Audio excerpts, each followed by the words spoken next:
नमस्कार अनि हार्दिक स्वागत छ दर्शकबिन कार्यक्रम प्रश्न समयमा म भूपाल लुइटेल।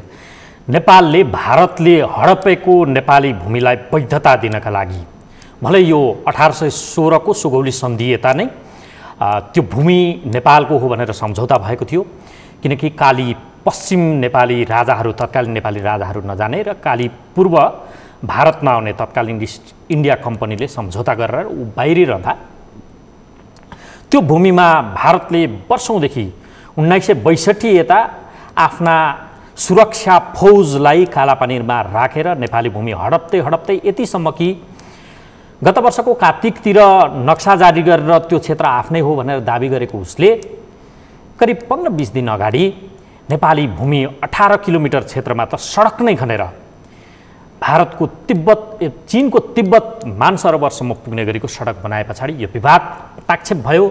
चर्को जनदबावलाई सरकारले शक्तिमा परिणत गर्दै नयाँ नक्सा जारी गरेर प्रतिनिधि सभाबाट संसदबाट यसलाई पारित गरेको छ र अब नयाँ नक्सा हाम्रो निशान छापमा पनि आउँदैछ। नक्सा आयो, भूमि भोग चलनको विषय अब कसरी अघि बढ्न सक्छ। आजको कार्यक्रममा मूलतः यही विषयमा केन्द्रित रहेर संवाद हुनेछ र यो बीचमा कोभिड-19 को महामारी छ।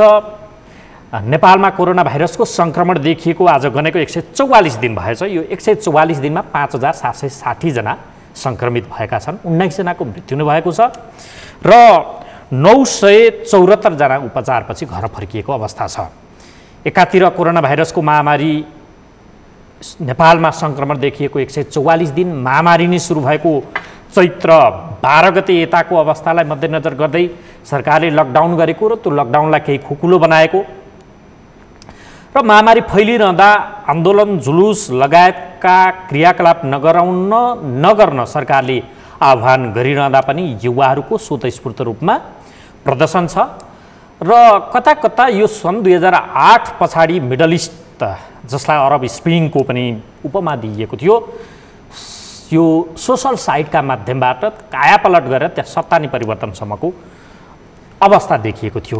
त्यस्तै खालको कता कता आशंकाहरू पनि सुरु भएको छ। परिचालित यो आन्दोलन कहाँबाट भएको छ थाहा छैन। सरकारले संसदमा करिब 10 अर्ब रुपैयाँ खर्च भएको बताएको थियो, तर हिजो खर्च विवरण सार्वजनिक गर्दै 8 अर्ब 39 करोड खर्च भएको विवरण सार्वजनिक गर्दा पनि आन्दोलन रोकिएको छैन।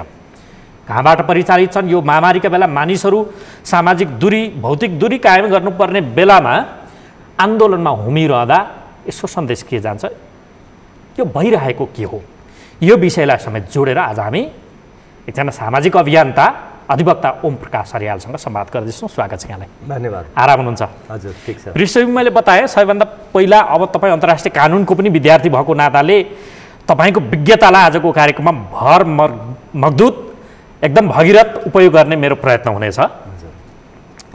सरकारले नयाँ नक्सा सार्वजनिक गर्यो, कागजमा नक्सा आयो, भूमि भोग चलन कहिले भन्ने विषय अब संवादको विषय, छलफलको विषय हुन थालेको छ। अन्तर्राष्ट्रिय कानुनको पनि विद्यार्थी भएको नाताले तपाईँले यो बताइदिनुहोस् त, हामीले ती भूमि जहाँ भारतीय सुरक्षा फौज बसेको छ भोग चलन गरिहाल्न सक्ने अवस्था कहिलेबाट सुरु हुन सक्ला? यो प्रक्रिया अबको प्रोसेस के हुन सक्छ? प्रक्रिया त्यो बताइदिनुहोस् त। अब नेपालले आफ्नो जुन दाबी त पहिलेदेखि नै राख्दै आएको थियो र त्यो नेपालको भूमि हो। भारतले जसरी चाहिँ त्यहाँ कालापानीमा सेना राखेर कब्जा गर्यो, त्यो त्यहाँ सेना राखिसकेपछि 1962 पछि हो खास गरेर नेपालको त्यहाँ पहुँचलाई उसले रोक्ने काम गर्यो। यद्यपि त्यसपछि पनि अरू कतिपय चाहिँ अवस्थामा नेपालको चाहिँ जनगणनाको अवस्थामा, त्यो जनमत सङ्ग्रहको अवस्थामा अथवा तिरो तिर्दाको अवस्थामा त्यतिखेरसम्म पनि नेपालको चाहिँ राज्यको त्यहाँ पहुँच छँदैछ। तर पछि चाहिँ उसले त्यहाँ चाहिँ जान पनि रोक्यो। त्यसको त्यो नजिकैसम्म म आफै पनि भौतिक रूपमा उपस्थित भएको मान्छे हो म त्यो एरियामा। त्यहाँ चाहिँ त्यो कालापानी क्षेत्रमा भारतको जुन सेना आएर त्यहाँ चाहिँ त्यो चाहिँ बोर्डर पुलिस फोर्स र त्यहाँ सेनाहरू आएर बस्यो। त्यसपछि चाहिँ पूर्ण रूपमा त्यो ब्यास नगरपालिकाको अहिले गाउँपालिकाको चाहिँ वडा नम्बर 1 को त्यो चाहिँ 3वटा गाउँलाई उसले अहिले चाहिँ नेपालबाट त्यसले चाहिँ टुक्राएको अवस्था छ। यो चाहिँ सिधै कब्जा हो। उसले चाहिँ यो अन्तर्राष्ट्रिय कानुनको उल्लङ्घन गरेको छ। हजुर। सुगौली सन्धिले तय गरेको सीमालाई उसले उल्लङ्घन गरेको छ। त्यसकारणले के छ भने अब उसले नक्सामा मात्रै उसले पारेर चाहिँ गरेको कुराको सम्बन्धमा नेपालले उपचार गरिसक्यो। किन भन्दा उसले जति गर्यो त्यति चाहिँ काउन्टर मेजर्सहरू जवाफी कारबाही चाहिँ गर्न पाउँछ। म्यापका विरुद्ध अन्तर्राष्ट्रिय कानुनले के भन्छ भने अर्को राष्ट्रले चाहिँ जुन हदको चाहिँ कारबाही गर्यो त्यति हदकै त्यसको प्रपोर्सनेट भन्छ, त्यसको समानुपातिक हदसम्म चाहिँ जवाफी कारबाही गर्न पाइन्छ। यो अन्तर्राष्ट्रिय कानुन अन्तर्गत एकदम लेजिटिमेट हो यो है। अन्तर्राष्ट्रिय कानुनको प्रिन्सिपलहरूमा यो कुरा आएको छ। नेपालले चाहिँ नक्साको बदला नक्सा निकालेर चाहिँ उसले चाहिँ काउन्टर मेजर्स पर्याप्त दिएको छ, त्यो एउटा छ। तर त्यतिले त भएन नि त। उ त नक्सामा मात्रै त्यो चाहिँ कार्टोग्राफिक चाहिँ एग्रेसन मात्रै गरेको हदसम्मलाई नेपालले दिएको अहिलेको जवाफी कारबाही एकदम उपयुक्त। म्यापका विरुद्ध म्याप छ। ओके हो। त्यसमा के छ भने अब कसैले पनि भन्न पाउने भएन कि भोलि अन्तर्राष्ट्रिय अदालतमै गयो भने होइन तिमीले त चाहिँ दाबी छोडेका रहेछौ, तिम्रो चाहिँ सहमति बमोजिम बसेको रहेछ, त्यो चाहिँ छोडिएकोमा तिम्रो चाहिँ सहमति नै रहेछ, इन्डियाले चाहिँ कब्जा गरेकोमा भन्ने अर्थ चाहिँ अब आउँदैन। र चाहिँ यो कन्टिन्युअस रूपमा हामीले चाहिँ त्यहाँ दाबी गरेका छौँ। हामीलाई त्यहाँ एक्सेस चाहिँ जबरजस्ती सेना राखेर उसले चाहिँ हाम्रो एक्सेस रोकेको, हाम्रो पहुँचलाई रोकेको। यस्तो अवस्थामा के हो भने अब इन्डियाले त्यो चाहिँ छोड्नुपर्छ। छोडेन भनेदेखि के हो भने अब जवाफी कारबाही चाहिँ नेपालले गर्ने अधिकार राख्दछ। खालि त्यो गर्ने नगर्ने हाम्रो चाहिँ अवस्थाको कुरा हो, हाम्रो विवेकको कुरा हो। कारबाही भनेको मिलिट्री इन्टरभेन्सन छ भने त्यसको जवाफी कारबाही गर्न पाउँछ भनेको हामी पनि अब मिलिट्री इन्टरभेन्सन त्यहाँ गएर गर्न सक्छौँ। त्यो हाम्रो अधिकार, त्यो लेजिटिमेट मानिन्छ। त्यो गर्ने के हो भने हुन त यो अब मिलिट्री चाहिँ यो अन्तर्राष्ट्रिय शान्ति र सुरक्षामाथि दखल दिने कुराहरूको सम्बन्धमा सकभर राष्ट्रहरूले चाहिँ सुरक्षा परिषदलाई नै जानकारी गराउनुपर्छ, संयुक्त राष्ट्रसङ्घको सुरक्षा परिषदलाई। तर सुरक्षा परिषद यहाँ भौतिक रूपमा उपस्थित हुनु अगाडिसम्मको लागि त हामीले फेरि आफ्नो आत्मरक्षा गर्नु पर्यो नि, सेल्फ डिफेन्स लिनुपर्छ नि त। हो, नेपालले सेल्फ डिफेन्स लिनको लागि चाहिँ मिलिट्री चाहिँ उसले त्यसको चाहिँ मेजर्स अपनाउन पनि सक्छ। तर यो अपनाउने कुराको सम्बन्धमा हाम्रो चाहिँ के छ भने अरू धेरै हामीले कुराहरू विचार गर्नुपर्छ। तर अन्तर्राष्ट्रिय कानुन अनुसार हामीले जवाफी कारबाही प्रपोर्सनेट उसले मिलिट्री त्यहाँ राखेको छ भने त्यो मिलिट्रीलाई त्यहाँबाट जाऊ भन्ने कुरा भनिसक्यो होइन। हाम्रो सरकारको चाहिँ जिम्मेवार मन्त्रीज्यूले भनिसक्नु भएको छ, प्रधानमन्त्रीज्यूले भनिसक्नु भएको छ, जाऊ त भनिसक्नुभयो, त्यो कब्जा हो तिमी जाऊ भनिसक्नुभयो। अब गएन भनेदेखि त अब उसले चाहिँ गएन भनेपछि अब नगएको लागि के गर्ने, त्यहाँबाट निकाल्नको लागि के गर्नुपर्छ? हो, त्यो काम चाहिँ नेपालले गर्न सक्छ। हुन त 22 गुणा हामीभन्दा ठुलो भारत, हजुर, हामी 22 गुणा सानो। प्राकृतिक न्यायको सिद्धान्तले हात्तीको यो संसारमा जति बाँच्ने अधिकार छ कमिलाको पनि त्यति नै छ नि। हजुर, उसको सार्वभौमिकता ऊ ठुलो या सानो भनेकै बावजुद पनि उसको सार्वभौमिकता र हाम्रो सार्वभौमिकता बराबरको देशका हिसाबले। तर भन्ने क्लज हाम्रोमा बारम्बार आउने गरेको हुन्छ। अब यो गर्ने तर भन्ने बारम्बार त्यो क्लज शर्त आइरहेको हुन्छ। त्यो तर भन्ने कारण चाहिँ हामी आफै हिचकिचाज गरे जस्तो। हाम्रो आमाको छातीमा कसैले बुट बजारो, अब त्यसलाई सम्झाइ बुझाइ गर्नुपर्ने, बुटको बदला बुट, तपाईँले कानुनी भाषामा त्यो त गर्न जरुरी छ भन्नुभयो। हजुर, तर त्यो गर्न सक्ने हामी हैसियतमा छैनौँ, ऊ ताकतवान छ त्यसकारण भनेर हामी अच्किरहेको अवस्था छ। त्यो गर्नु मूर्खता हो। कतिपय कुराहरू चाहिँ हामी कमजोर भएका कारण बाध्यतामा परिणत बस्नुपर्ने लिमिटेसन। अब हामीले विवेक पुर्याउने कुराहरू होइन, जस्तो अहिले त हामीले डिप्लोमेसी भनेका छौँ नि त, कूटनीतिक माध्यमबाट अथवा राजनीतिक संवादबाट भनेका छौँ नि, त्यसै कारणले हो। अब त्यो पनि फेज अन्त्य हुन पनि सक्छ, अथवा उसले पनि हामीलाई फेरि अब धम्की दिन सक्ला होइन। उसले त भनिरहेछ, त्यहाँको मिडियाहरूले बोलिरहेछ, त्यहाँको विदेश मन्त्रालयको प्रवक्ताले बोलिरहेछ होइन, त्यहाँको सेना प्रमुखले बोलिरहेछ त्यो हाम्रो भूमि भनेको छ। जबकि यो कुरा त छर्लङ्ग छ नि। उसले त नाबी, गुन्जी, कुटी त्यो त 3टा गाउँ लग्यो। त्यो लिपु खोलालाई उसले चाहिँ महाकालीको मुहान भनेर भन्यो ल। त्यो त लिपु खोलाबाट पनि यता आएको पो छ त। ऊ त कालापानी भनेको त लिपु खोलाभन्दा पनि यता हो नि। त्यो कुरा त ऊ आफैले पनि त, त्यसमा त मलाई लाग्छ ऊ आफैले पनि त्यो एरिया जुन कब्जा गरेको कुरा त ऊ आफैले पनि स्वीकार गरेकै कुरा छ एक किसिमले भन्ने हो भने। ऊ आफ्नो किन लिपु खोलालाई उसले त्यो नक्कली चाहिँ एउटा लिपु खोलालाई त्यसलाई उता लिम्पिया धुराबाट आएकोलाई नभएर यता लिपु खोलालाई मान्यो उसले कतिपय नक्सामा मान्यो त्यो लिपु खोलाबाट पनि फेरि यता कालापानी भनेर एउटा कुण्डबाट निकाल्यो नि कुण्डभन्दा माथि त डाँडा पो छ अरे त भने के महाकाली नदी चाहिँ सीमा भन्ने अनि चाहिँ त्यहाँ कुण्ड बनाउने नक्कली कुण्ड तुरतुरे धारा राख्ने त्यसैलाई चाहिँ महाकालीको स्रोत भन्ने होइन अनि चाहिँ त्योबाट डाँडा चाहिँ सिमाना यो सिमाना भन्ने कुरा उसले जे गरिरहेछ नि यो त छर्लङ्गै छ त्यसकारण यस्तोमा के हो भने हो हामीले हेर्ने अब के हो भने यो हरेक ठाउँमा लागू हुन्छ तुलनात्मक लाभ तुलनात्मक हानि कम्पेरेबल एडभान्टेज केमा छ कम्पेरेबल डिसएडभान्टेज केमा छ भन्ने कुरा हेर्नु पर्यो हजुर अहिले हामीले के छ भने अहिले हामीले हेर्दाखेरि अब कम्पेरेबल डिसएडभान्टेज फेरि हामीले चाहिँ एकैचोटि जवाफी कारबाही मिलिट्री मेजर्समै गयो भनेदेखि त्यसले के परिणाम ल्याउँछ त्यो पनि हेर्नु पर्यो त्यो थ्याक्न हामीले सक्छ कि सक्दैन त्यसपछिको परिस्थिति थ्याक्न सक्छ कि सक्दैन भन्ने कुरा छ त्यसका त बहुआयामिक प्रभावहरू पर्छन् नि जस्तो हामी त्यहाँ लड्न गयौँ भनेदेखि त इन्डियामा फेरि गोर्खा सेनाहरू छ गोर्खा सेना त हाम्रो विरुद्ध त लड्दैन नि त हजुर गोर्खाली सेनाहरू हाम्रो विरुद्ध लड्दैन यो क्लियर भयो हुन्छ है त्यो लड्न पनि पाइँदैन त्यो चाहिँ 1947 को ट्रिटीमै लेखेको छ ट्राइपार्टाइट ट्रिटी बाइलेटरल ट्रिटी दुईटैमा लेखेको छ ब्रिटिसमा रहेको गोर्खा सेना र भारतमा रहेको गोर्खा सेनाहरू कहाँ उनीहरू डिप्लोय हुन्छन् हामीलाई जानकारी गराउनुपर्छ यद्यपि गराएका छैनन् ती देशले र नेपालको विरुद्ध प्रयोग गर्न पाइँदैन भन्ने कुरा त्यहाँ लेखेको छ भनेपछि उनीहरूलाई कानुनले पनि रोकेको छ नेपालको विरुद्ध प्रयोग गर्नको लागि जबकि गोर्खा सेना त्यहाँ पर्याप्त छ त्यही महाकाली पारी पनि गोर्खा सेनाहरू ल्याएर राखेको छ भन्ने कुराहरू सूचना आएको छ यद्यपि त्यो औपचारिक रूपमा उसले सूचना दिनुपर्थ्यो गोर्खाहरू कहाँ डिप्लोय भएको छ भन्ने सम्बन्धमा हजुर अब झन् एक्टिभ सर्भिसमा जाँदाखेरि उनीहरू त्यो चाहिँ उनीहरू यो सैन्य कारबाहीमा जाँदा झनै एकदम खबर गर्नुपर्ने हुन्छ हामीलाई थाहा दिनुपर्ने हुन्छ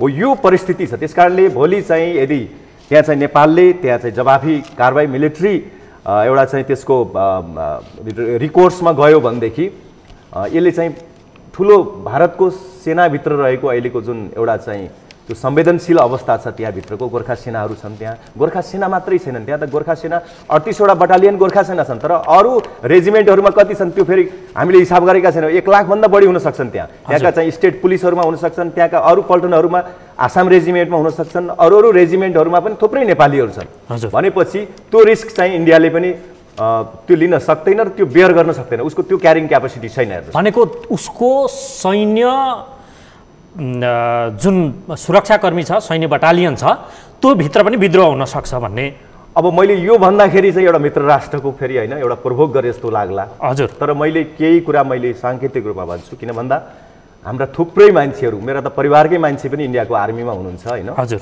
है त्यसकारणले यो चाहिँ के हो भने नेपालीहरूको चाहिँ फिलिङ्स के छ भने अहिले त देखिहाल्नुभयो नि हामीले कतिलाई आशंका गरेका थियौँ हजुर अथवा हामी जस्तै मान्छेहरूले तर अहिले हेर्नुहोस् त भूमिको लागि चाहिँ त सब एकडिका छ नि भूमि कसैले पनि छोड्दैन आफ्नो भूमि चाहिँ कसैले कब्जा गरिरहेको छ भने त्यो नेपालले सहन सक्दैन त्यसकारणले त्यो मैले स्पष्ट मैले त्यो चाहिँ मेरो चाहिँ हृदयले चाहिँ त्यो एउटा महसुस के गरिसकेको छ भने योभन्दा पनि केही अगाडि कुरा बढ्यो भनेदेखि इन्डियामा जो रहेको हाम्रो चाहिँ नेपाली दाजुभाइहरू हुनुहुन्छ सैन्य फोर्समा अथवा अन्यत्र पनि होइन उहाँहरूलाई चाहिँ त्यसले चाहिँ एउटा संवेदनशील अवस्थामा पुर्याउँछ उहाँहरूमाथि त्यसले चाहिँ एउटा इमोसनल्ली पनि त्यसले असर गर्छ भन्ने लाग्छ मलाई त्यो भनेको सैन्यभित्र हुन सक्छ त्यो इन्डियाले थ्याक्न सक्दैन त्यो कुराहरू किन भन्दा इन्डियाको पनि भल्नरेबल पार्ट्सहरू हामीले देखाएको छ नि फेरि यो युद्धमा गइसक्यो भनेपछि नेपाल एक्लै लड्ने कुराहरू हुन्छ र भारतबाट भिक्टिम बनाइएकाहरू सबै एक ठाउँमा आउन सक्छन् नि फेरि युद्ध भने कहाँ इन्डिया र नेपालको मात्रै कुरा हुन्छ र यो हुँदैन नि जब युद्धमै गइसकेपछि युद्ध नै हुने भयो भनेदेखि नेपाललाई सहयोग गर्ने पनि त आउला नि अन्तर्राष्ट्रिय कानुन अनुसार एउटा सानो राष्ट्रलाई ठुलो राष्ट्रले थिचोमिचो गरेको कुरा एउटा त्यो आउला त्यो एङ्गलबाट नैतिक हामीलाई समर्थनहरू मिल्ला अर्को कुरा चाहिँ अब नेपाल जस्तै भिक्टिम बनाइएका अरू देशहरू पनि छन् नि इन्डियाबाट तिनीहरू एक ठाउँमा आयो भने के हुन्छ होइन के हुन्छ ल भन्नुहोस् न हामीले पनि भोलि इन्डियाले त ल गर्यो हामीले काउन्टर मेजर्सहरू हामीले भनेको के त हामीले अन्तर्राष्ट्रिय फोरममा भोलि चाहिँ हामीले अरुणाचलको कुरा उठाइदियौँ भनेदेखि भोलि दोक्लामको कुरा उठाइदियौँ भने भुटानको कुरा उठाइदियौँ भने हामीले चाहिँ यो उत्तराखण्डको उठाइदियौँ हिमाञ्चलको कुरा उठायौँ र सिङ्गो कश्मीरको मुद्दा उठायौँ भने के हुन्छ इन्डियाको हालत बताउनुहोस् त ल के हुन्छ उसको हालत हामीले त्यो कुरा चाहिँ हामीले त मित्र राष्ट्र हो भनेर पो हामीले गरेका छ त यो कुराहरू अन्तर्राष्ट्रिय फोरममा नेपालीले चाहिँ भोकल भएर यो कुरा उठायो भनेदेखि अनि इन्डियाभित्रको पनि त त्यहाँको फेरि हेर्नुहोस् न त्यहाँको आन्तरिक एकता उसले कायम गर्न सक्छ इन्टरनल उसको युनिटी चाहिँ उसले कायम गर्न सक्छ। कति विविधता छ, कत्रो जनसङ्ख्या छ, मुसलमानहरुप्रतिको अत्याचार छ, यो कुराहरू सबै चाहिँ ओपन अप भयो भने इन्डियाले थ्याक्न सक्छ त? सक्दैन नि। त्यो त त्यहीँको चाहिँ जिम्मेवार मान्छेहरूका इन्टरभ्यूहरू हेर्दाखेरि पनि इन्डियामा ठुलो थ्रेट चाहिँ के छ भने आन्तरिक सुरक्षाको थ्रेट सबभन्दा ठुलो छ। त्यसो भए नि जस्तो अहिले नेपालले जे गर्यो टिट फर ट्याट नै एउटा उखार्ने छ, जस्तालाई तस्तै म्याप निकाल्यो, म्याप नेपालले दियो। अब सक्ने हुँदा त उसको भूमिमा गएर नेपालले पनि इन्क्रोचमेन्ट गर्दा होला। यदि दोस्रोमा नेपाल जान सक्ने के छ भने म तपाईँलाई काटेँ जस्तो अब के हो भने नेपालले कश्मीरको मुद्दा उठाइदियो भने के हुन्छ ल बताउनुहोस्। ल ठिक छ, त्यहाँ मिलिट्री त्यसो काउन्टर चाहिँ मेजर्सहरू होइन, मिलिट्री मेजर्सहरूमा त ल गएन अहिले तत्काललाई, तर कश्मीरको मुद्दा उठाइदियो भने के हुन्छ ल बताउनुहोस्। कश्मीरको कुरा त त्यहाँ त 4 पक्ष छ नि, ल भन्नुहोस् न। त्यहाँ चाइना छ, त्यहाँ पाकिस्तान छ, त्यहाँ इन्डिया छ, त्यहाँ भित्रको कश्मीरी जनताहरू छ नि। 4 पक्षको कुरा छ नि त्यहाँ त। अनि 4 पक्षहरू त्यहाँ चाहिँ एक आपसमा त्यहाँ तिनीहरूलाई एउटा मसला दिने नेपाल जस्तो एउटा जिम्मेवार देशले त्यो कुराहरू उठाइदियो भने के हुन्छ? किनभने इन्डियाले त हामीलाई गरिसकेको छ बेला बेलामा। जस्तो चाहिँ नाकाबन्दीको बेलामा हामीले जब नाकाबन्दीको कुरा उठायौँ, उसले चाहिँ सङ्क्रमणकालीन न्यायको कुराहरू उठायो नि, उसले काउन्टर मेजर्सहरू गरेको हो नि। जब हामीले उसलाई एक्सपोज गऱ्यौँ अन्तर्राष्ट्रिय फोरमहरूमा, ऊ त तल झर्ने कुरा ऊ धेरै ठाउँ झरिसकेको छ। उसले नाकाबन्दी जस्तो कुरा मेजर्सहरू पनि उसले अप्नाइसक्यो। त्यसमा नाकाबन्दीको कुरा हामीले अन्तर्राष्ट्रिय स्तरमा हामीले चाहिँ त्यसको पर्दाफास गर्दाखेरि अरूलाई बताउँदाखेरि उसले के छ भने फेरि हाम्रो चाहिँ त्यतिखेर नाकाबन्दीको विरोध गर्ने नेताहरूको घाँटी च्याप्ने कामहरू पनि उसले सुरु गरिसकेको थियो नि त।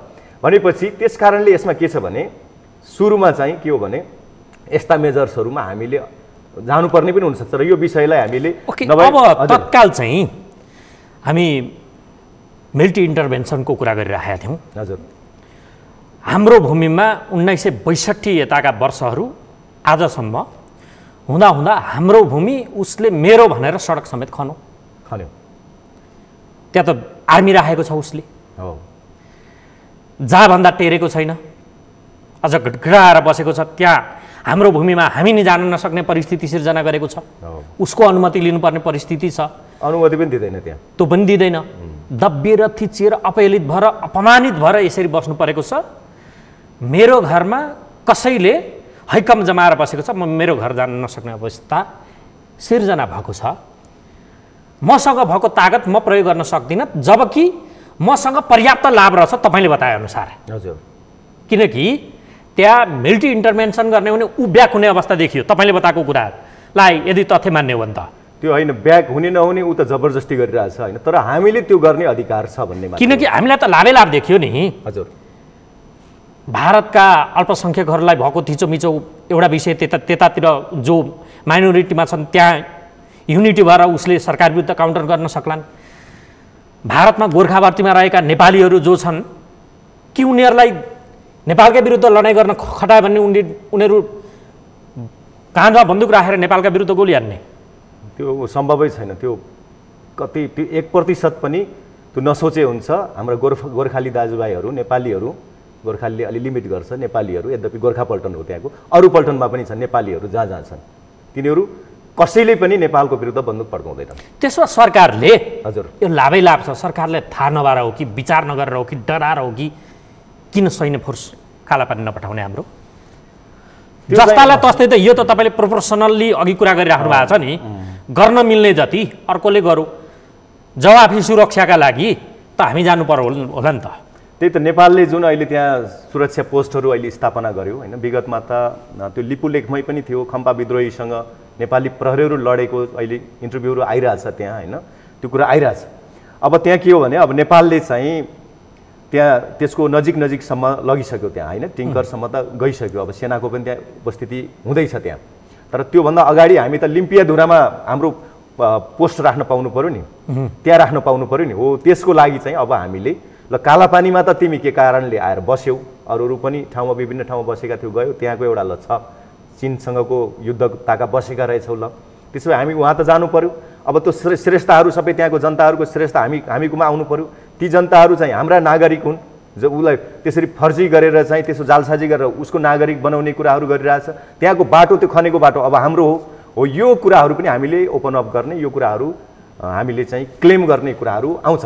र यो कुरा उसले त नमान्न सक्छ, मानेन भने के छ भने अब वार्ताको टेबलमा पनि नबस्ने हो भने यसलाई हामीले अन्तर्राष्ट्रियकरण नै गर्ने हो, भारतलाई एक्सपोज नै गर्नुपर्छ हामीले। त्योभन्दा अगाडि हामीले सैन्य फोर्स लिम्पियाधुरामा लगेर पोस्ट राख्नु जरुरी छ कि छैन? लिम्पियाधुराले हैन, उनीहरुको अल्टिमेट हाम्रो त्यहाँ अब भिडन्तको स्थिति आउला हैन। भिडन्तमा जाँदा तुलनात्मक लाभ हुन्छ कि हानि हुन्छ अहिले हेर्नु पनि पर्यो हामीले। के अरे समय परिस्थिति त छनौट गर्नुपर्छ नि हामीले पनि हैन। हाम्रो भन्दैमा एकचोटि गर्न सकिन्छ कि सकिन्न विविध कुराहरू, त्यसको चाहिँ बहुआयामिक प्रभावहरूको मूल्याङ्कन गर्नु पर्यो हामीले। किन तराईतिर हाम्रो खुला बोर्डर छ, हाम्रो चाहिँ अब ट्रेड ट्रान्जिटको रुट त्यताबाट छ, अन्तबाट हाम्रो एक्सेसहरू कम छ हैन। उसले अरू बेला त उसले नाकाबन्दी लाउनेले यस्तो बेला के गर्ला भन्ने कुराहरू छ, यी सबै कुरा हेर्नु पर्यो। त्यसकारणले हामीले यो कुरा के हो भने अन्तर्राष्ट्रिय समुदायलाई बताउने हो। अब संयुक्त राष्ट्रसङ्घको सुरक्षा परिषदको विषय हो यो हैन। यो भनेको के हो भने अन्तर्राष्ट्रिय शान्ति र सुरक्षामाथि दखल दिइरहेको कुरा हो भारतले। किन भन्दा सुगौली सन्धि के हो? सुगौली सन्धिले त युद्धलाई रोक्या हो नि त। अब युद्धलाई रोक्ने सन्धि नमान्ने हो भने फेरि युद्धको परिस्थिति नै हो, युद्ध पुनर्स्थापित हुन्छ, त्यहाँ युद्धको अवस्थामा फर्किने कुरा हुन्छ। किन सन्धि मानेन, शक्ति त्यतिखेरको शक्ति सन्तुलन कायम गर्नको लागि सन्धि भयो, सीमा सन्धि भयो। अब त्यो सीमा सन्धि नमान्ने हो भनेदेखि चाहिँ के छ भने त्यो सन्धि नमान्ने हो भने फेरि युद्धको अवस्था हुन्छ। त्यसकारणले भनेको संयुक्त राष्ट्रसङ्घको सुरक्षा परिषदको क्षेत्राधिकारको विषय हो यो विषय। त्यसकारणले यसलाई संयुक्त राष्ट्रसङ्घको सुरक्षा परिषदमा लगियो भनेदेखि सुरक्षा परिषदले पनि तिमीहरू वार्ताकै टेबलमा फर्केर चाहिँ वार्ता गर, सल्युसन देऊ भन्छ। अथवा त्यो गर्न सक्दैनौ भने तिमीहरू चाहिँ एउटा मध्यस्थता राख पनि भनिदिन सक्छ। अथवा तिमीहरू दुईटै पक्ष चाहिँ यो अन्तर्राष्ट्रिय न्यायालयमा जाऊ र यसको न्यायिक समाधान गर। कानुनी विवाद हैन, तथ्यको विवाद, कानुनी विवाद छ भनेदेखि तिमीहरू चाहिँ अन्तर्राष्ट्रिय न्यायालयमा जाऊ, त्यहाँबाट चाहिँ सल्युसन देऊ भन्न पनि सक्छ है। अब त्यो चाहिँ गर्नुपर्ने सुरक्षा परिषदले निर्णय गर्यो भने भारतले अथवा कुनै पनि देशले अनिवार्य मान्नुपर्छ। सुरक्षा परिषदको निर्णय बाध्यकारी हुन्छ र भारतले चाहिँ सुरक्षा परिषदको स्थायी सदस्य बन्न खोजिरहेको छ। जसले चाहिँ अन्तर्राष्ट्रिय शान्ति र सुरक्षाको चाहिँ उल्लङ्घन गरिरहन्छ हैन, त्यस्तो देशले चाहिँ यो सुरक्षा परिषदको स्थायी सदस्यता पाउने भन्ने कुराहरू त्यो चाहिँ सिद्धान्त त मिल्दा पनि मिल्दैन हैन। त्यो कुरा उसले पनि त्यसबाट क्षति बेहोर्नु पर्ने परिस्थितिहरू आउँछ। त्यसकारणले यसमा के छ भने यो विषय यदि भारतले यसलाई द्विपक्षीय वार्ताद्वारा मिलाउन चाहँदैन भनेदेखि, त्यो भूमि फिर्ता गर्दैन भने यो सुरक्षा परिषदमा जान्छ र सुरक्षा परिषदले चाहिँ उसलाई चाहिँ तिमी यो चाहिँ डिप्लोमेटिक चाहिँ डायलगबाट अथवा चाहिँ मध्यस्थता नियुक्ति गरेर अथवा ऊ आफैले गुड अफिसियस एउटा चाहिँ दिन पनि सक्छ। उसले आफै फ्याक्ट फाइन्डिङ मिसन पनि वस्तुस्थिति के हो त्यो बताउन पनि खोजी गर्न पनि सक्छ। अथवा अन्तर्राष्ट्रिय न्यायालयमा जाऊ भनिदिन पनि सक्छ हैन। अन्तर्राष्ट्रिय न्यायालयमा जाने पनि उसले चाहिँ जुन अहिले त्यहाँ चाहिँ रोक्या छ, अहिले उसले एउटा चाहिँ त्यो एउटा घोषणा गरेर अन्तर्राष्ट्रिय न्यायालयमा जानेको जब यो पाकिस्तानसँगको यो काश्मीरको विवाद आयो त्यो आउनुभन्दा ठ्याक्क अगाडि यो चाहिँ 2019 को सेप्टेम्बरमा उसले चाहिँ एउटा डिक्लेरेसन त्यहाँ पठाएको छ। त्यसमा चाहिँ बोर्डर सम्बन्धी इस्युहरूमा अन्तर्राष्ट्रिय न्यायालयको क्षेत्राधिकार आकर्षित हुँदैन इन्डियाको सम्बन्धमा भनेको छ हो। त्यो हिसाबले चाहिँ अहिले के छ भने यत्तिकै जान पाउने अवस्था छैन हामीहरू है। तर उसलाई त्यो कुरा नेपालको हकमा चाहिँ त्यो ओपन अप गर, यो क्षेत्राधिकार स्वीकार गर भनेर संयुक्त राष्ट्रसङ्घ स्वयंले चाहिँ सुरक्षा परिषदले भनिदिन सक्छ। त्यतिखेर त्यसलाई त्यो मान्नुपर्ने चाहिँ इन्डियाको पनि कर्तव्य हुन्छ। बाध्यकारी हुन्छ त्यो बाध्यकारी। त्यो अन्तर्राष्ट्रिय के अरे यो संयुक्त राष्ट्रसङ्घको बडापत्रमा लेखिएको व्यवस्था के हो भने सुरक्षा परिषदको हरेक निर्णय चाहिँ बाध्यकारी हुन्छ पक्ष राष्ट्रहरूलाई बाध्यकारी हुन्छ। अब सीमा विवाद अपवाद बाहेक त अन्तर्राष्ट्रिय न्यायाधिकरणको विषय भएको अपवाद बाहेक सम्भवतः छैन होला। लद्दाखमा अर्थात् डोकलाममा भारत र चीनका सैन्य सेनाबीच ठेलामठेल धकेला धकाल त्योसम्म भएको पनि देखियो। दुईटै टकरावको अवस्थामा पुगेको, बर्ताबरु झुकेको भारत नै देखियो। लद्दाखमा चिनिया सेना पुगिसके पछाडि उसले वार्ता गर्नका लागि पटक पटक आह्वान गरेको देखियो। नेपालले त पटक पटक वार्ता गरौँ भन्दा नेपाललाई व्यवस्था गरेको, त्यही बीचमा लद्दाखको मुद्दामा बारम्बार चीनसँग ऊ झुकेको अवस्था, वार्तामा पुगेको अवस्थाले मनसाय तपाईँलाई लाग्छ भारत यो वार्ताबाट यो विषय मिलाएर त्यो भूमि छोडेर ऊ जाला भन्ने? यो यस्ता कुराहरू चाहिँ मूलतः चाहिँ शक्ति सन्तुलनमा आधारित हुन्छन्। यसको चाहिँ अर्को पाटो जुन चाहिँ कानुनी पाटो एउटा छ, अर्को चाहिँ व्यवहारिक पाटो भनेको उसको रणनीतिक स्वार्थहरू हुन्छ हैन। अब चाहिँ ऊ वार्तामा नबस्दा के अरे चीनसँग वार्तामा नबस्दाखेरिको अवस्थामा उसले कम्पेरेबल डिसएडभान्टेज बढी बेहोर्नु पर्ने हुनसक्छ। चीन त शक्तिशाली छ, भारत त चीनको अगाडि त केही पनि होइन नि हैन। त्यो त हामीलाई थाहा छ नि, इकोनोमिक हिसाबले पनि मिलिट्री हिसाबले पनि धेरै तल छ ऊ। भनेपछि त्यसमा के छ भने उसले अहिले तुलनात्मक चाहिँ लाभ चाहिँ उसलाई के हुने भयो भने अहिले वार्ताको टेबलमा बस्दाखेरि हुने भयो। नेपालको हकमा के देखिएको छ भने अहिले वार्ता छल्दाखेरि नै उसले बढी कम्पेरेबल एडभान्टेज बढी हुन्छ उसलाई भन्ने ठानिएको छ। अब ऊ पनि नेपालसँग वार्तामा नबस्दाखेरिको अवस्थामा कम्पेरेबल डिसएडभान्टेज तुलनात्मक बेफाइदा बढी हुन्छ भन्ने लाग्यो। जस्तो एक्सपोज हुन्छ, अब अन्तर्राष्ट्रिय रूपमा नेपालले एक्सपोज गरिदिन्छ नै भन्ने भयो भने तुलनात्मक उसलाई हानि बढी हुने भयो, तुलनात्मक बेफाइदा बढी हुने भयो भने ऊ वार्ताको टेबलमा आउँछ। त्यसकारणले नेपालले अब चाहिँ स्पष्ट सन्देश दिनु पर्यो। म नेपाल सरकारलाई भन्छु, नेपालले स्पष्ट सन्देश दिनुपर्छ कि कतिपय कुरामा अब यसलाई अन्तर्राष्ट्रियकरण पनि हुन्छ भन्ने कुराहरू र यसको इन्डियालाई एक्सपोज गरिदिन्छौँ भन्ने कुराहरू हामीले पनि इन्डियाका सम्बन्धमा रहेका सेन्सिटिभ मुद्दाहरू उठाइदिन सक्छौँ नि। हामी पनि एउटा चाहिँ अन्तर्राष्ट्रिय एउटा चाहिँ राजनीतिको खेलाडी बन्न सक्छौँ नि। किन हामी अन्तर्राष्ट्रिय वैधानिक फोरमहरूमा हाम्रो आवाज पुर्याउनलाई के छ? हामी जस्तै साना मुलुकहरू थुप्रै छन्, हेर्नुहोस्। अनि नेपाल त्यस्तो किमेकर हुनसक्छ जो अर्को देशको मामिलामा खेल्न सक्दिने होइन? आफूलाई अब हामीले इस्यु उठाउने कुरा हो नि, यो त अन्तर्राष्ट्रिय कानुनको मूल्य मान्यता अनुसारको कुरा उठाउन किन नपाउने? हामी चाहिँ नन एलाइन मुभमेन्टको हो, हामी पञ्चशीलको हो, हामी चाहिँ अर्काको चाहिँ आन्तरिक मामिलामा हस्तक्षेप गर्दैनौँ भन्छौँ। यी कुराहरू जनताको चाहिँ अधिक त्यहाँको आन्तरिक चाहिँ जनताहरू जे सङ्घर्ष गरिरहेछन्, लडिरहेछन् होइन, उनीहरूको कुराहरू त्यहाँ पनि त ठुल्ठुला विषयहरू उठेका छन् नि। ती विषय हामीले उठाउन सक्दैनौँ र सक्छौँ नि। भएन भने हामीले इन्डियालाई एक्सपोज गर्नको लागि ऊ अन्तर्राष्ट्रिय न्यायालयमा जाने कुरा उसले स्वीकार गरेन अरे, त्यहाँ रिफर गर्नलाई मानेन भने पनि नेपालले पनि अन्तर्राष्ट्रिय न्यायालयमा मुद्दा लान सक्छ। खालि के हो भने अब त्यो एक्टिभ हुनको लागि, त्यसको जुरिस्डिक्सन एक्टिभ हुनको लागि चाहिँ फेरि इन्डियाले स्वीकार गर्नुपर्छ भन्ने छ। कतिपय मुद्दाहरू यस्ता पनि छन् कि उसले नस्वीकारेसम्म 10वटा मुद्दा यस्तो छ कि त्यो सम्बन्धित देशले चाहिँ अन्तर्राष्ट्रिय न्यायालयको क्षेत्राधिकार स्वीकार गरि नसकेको, तर 10वटा मुद्दा यस्तो गए कि जसमा चाहिँ 10वटा मध्ये 2टा मुद्दामा चाहिँ पछि त्यो राष्ट्रले चाहिँ हो म स्वीकार छु, ल तिम्रो यो विवादको सम्बन्धमा मैले स्वीकार छु भने, जस्तो फ्रान्सले स्वीकार गरेको छ। पर फ्रान्स विरुद्ध फ्रान्सले त्यो आइसिजेको अन्तर्राष्ट्रिय न्यायालयको क्षेत्राधिकार अस्वीकार गरिरहेकै अवस्थामा पनि लगेका 2टा मुद्दाहरूको सम्बन्धमा पछि उसले मुद्दा दर्ता भइसकेपछि उसले चाहिँ क्षेत्राधिकार स्वीकार गरेर त्यो सेटल भएको अवस्था पनि छ।